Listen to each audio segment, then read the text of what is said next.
Nah, kemudian tadi dikatakan bahwa kalau sekarang seseorang tidak membunuh terus tidak makan daging, Anda boleh saja, cuman di dalam Dharma tidak membunuh tidak sama dengan tidak makan daging. Kita masih bisa makan daging, tidak masalah. Hanya saja kita sebaiknya membeli di pasar, membeli bangkai. Jadi membeli ayam hidup tapi membeli bangkai, ya. Nah, jadi membeli bangkai itu memang sudah mati. Kenapa? Karena kita beli atau tidak beli binatang itu sudah mati. Terus Anda jangan mengatakan, loh kalau saya tidak makan daging kan pembunuhan berkurang. Keliru. Jogja ini saya sudah membuktikan. Saya dulu suka makan, saya satu warung sana semua serba daging, tiap hari saya makan. Bagi Anda yang teman kos saya mungkin sudah tahu itu di mana. Ini ada teman kos saya nih dulu. Mungkin sudah tahu tempat posisinya di mana. Nah, kemudian saya tidak makan daging selama 1,5 tahun. Saya pikir toko restoran itu mesti tutup. Keliru. Ternyata Depot itu buka 2 tempat cabang, satu di Melati, satu di Jalan Solo sana. Saya kan heran. Kenapa ya? Oh, karena saya berpikir salah. Saya tidak makan, dianggapnya bumi ini berkurang yang makan. Salah, hari ini saya tidak makan 1 orang. Hari ini ada bayi mulai makan. Bayi-bayi korban tujuan hidup orang tua tadi, dia mulai makan. Nah, dengan demikian dia nggak akan pernah berhenti. Akhirnya muncul lagi, sehingga pembunuhan tidak akan berkurang ketika kita tidak makan. Tetapi kita boleh melatih diri untuk tidak makan daging, karena itu adalah komitmen kita. Ya, itu latihan komitmen sehingga nanti bisa seperti Bapak di sana tadi, yang kita bisa ngatasi korupsi, kita bisa ngatasi segalanya karena itu semua dari komitmen. Hukum itu ngatasi yang kelihatan, tapi ketika korupsi itu jarang diketahui umum.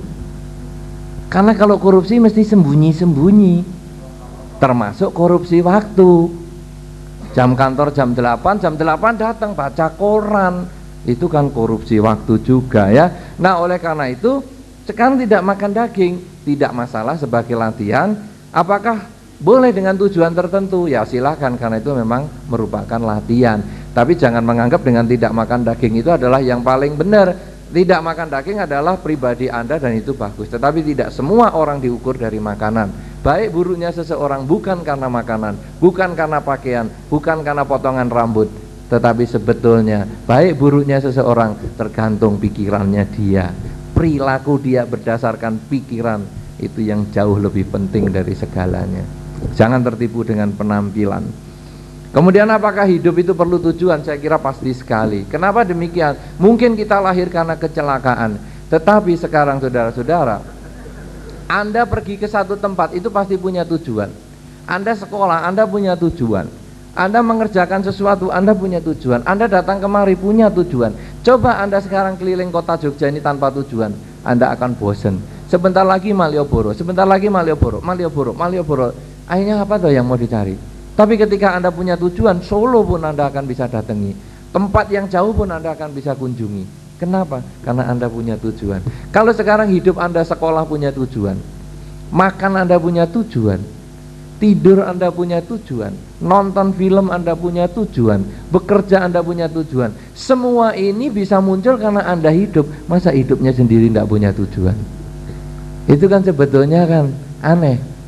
Nah, oleh karena itu sekarang saya nyatakan bahwa salah satu alternatif yang boleh Anda renungkan, tujuan hidup itu sebetulnya bahagia. Kenapa? Karena Anda sebetulnya pengen bahagia. Ketika Anda sakit, Anda akan pergi ke dokter. Kenapa? Karena Anda pengen mendapat kesehatan. Kalau Anda nggak punya tujuan hidup, sakit ya biarinlah, memang tujuanku cari sakit kok. Begitu sembuh lah, inilah tujuanku mendapatkan sembuh. Kanker, oh ini tujuanku dapat kanker. Wah, saya kira tidak begitu. Kenapa Anda pergi ke sekolah atau kenapa Anda pergi ke dokter? Karena Anda punya tujuan tertentu. Cuman mungkin Anda sulit merumuskan. Nah, ini kita bantu rumuskan. supaya siapa yang bisa cocok ambil, nggak cocok ya Anda tinggalkan, kan hanya begitu saja ya. Inilah tukar pikiran kita, dan saya kira ini semua pertanyaan sudah selesai ya. Masalah tentang pencipta hidup bersifat pribadi dan pencipta, lalu silakan apakah itu boleh kita meminta kepada pencipta? Kalau itu keyakinan Anda silahkan, karena masalah penciptaan ini masih pro dan kontra ya. Saya tidak bahas panjang tentang penciptaan karena ini nanti diskusinya akan teologis yang panjang sekali. Tetapi yang jelas penciptaan itu adalah pro dan kontra. Kenapa pro dan kontra? Karena sampai hari ini belum terbukti ada yang nyiptakan atau tidak. Karena orang hanya mengatakan, ya ini kan meja kan mesti ada yang nyiptakan. Oke. Si pencipta meja ini kan ada yang nyiptakan, orang tuanya. Oke. Orang tuanya kan diciptakan juga oleh orang tuanya yang lain. Terus begitu, kan mesti ada pencipta utama. Baik, kalau sudah semua ada penciptanya, lah pencipta utama itu penciptanya siapa? Nah ini kan masih pro dan kontra ya. Tapi kalau Anda meyakini ada pencipta, silahkan, itu hak Anda. Dan kalau Anda meminta atau Anda memohon kepada sang pencipta menurut yang Anda yakini, juga silahkan. Kenapa saya katakan menurut yang Anda yakini? Karena pencipta ini di dalam konsep di masyarakat itu berbeda-beda. Ada satu pencipta yang mengatakan tidak terlahir dan tidak dilahirkan. Tapi ada yang mengatakan karena sayangnya maka dilahirkan anaknya yang tunggal.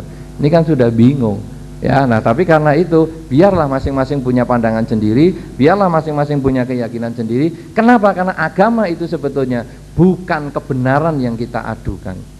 Siapa yang tahu agama itu benar? Mati masuk surga, pernah enggak ada laporan mati masuk surga dan balik sama kita? Bener loh, agama ini mati masuk surga? Kan enggak ada. Jadi agama itu sebetulnya modalnya bukan karena benar dan salah, tapi karena kecocokan. Anda memilih agama tertentu itu karena Anda cocok dengan agama itu.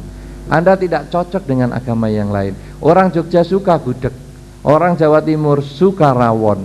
Apakah yang makan rawon itu salah? Tidak. Apakah yang makan gudeg itu pasti benar? Juga tidak.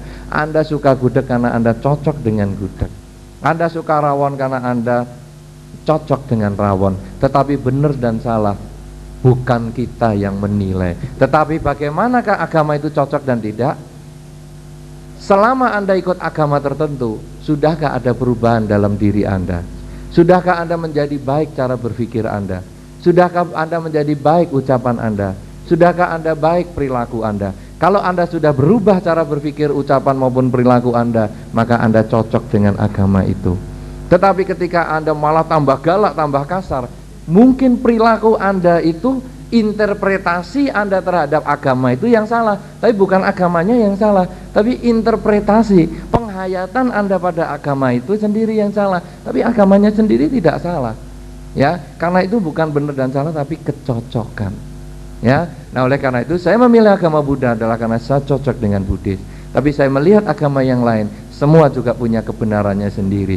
Semua masing-masing. Di dunia ini banyak tempat yang berbasis agama kalau menurut Bapak tadi. Di Bali agama Hindu, di Thailand agama Buddha, di Arab agama Islam, di Vatikan adalah agama Katolik dan beberapa negara yang pusat agama Kristen. Coba sekarang di semua agama itu, di semua negara itu, semua tempat itu, adakah orang baik? Ada enggak? Ada toh? Berarti kan bukan agama yang bikin baik toh, bukan agama ABC yang bikin baik. Semua agama kan bisa bikin baik. Ada enggak orang jahat? Ada. Ada enggak orang sehat? Ada. Orang sakit? Ada. Orang miskin? Ada. Orang kaya? Ada. Jadi jangan mengatakan dengan agama A kamu bisa kaya. Kalau begitu negara dengan basis agama itu kaya semua, nggak ada pengemis. Dengan agama ini kamu mesti sehat. Kalau begitu negara dengan basis agama itu tidak ada rumah sakit. Kan tidak masuk akal. Nah, jadi sehat sakit, baik buruk bukan karena agama. Semua tergantung pribadi kita masing-masing.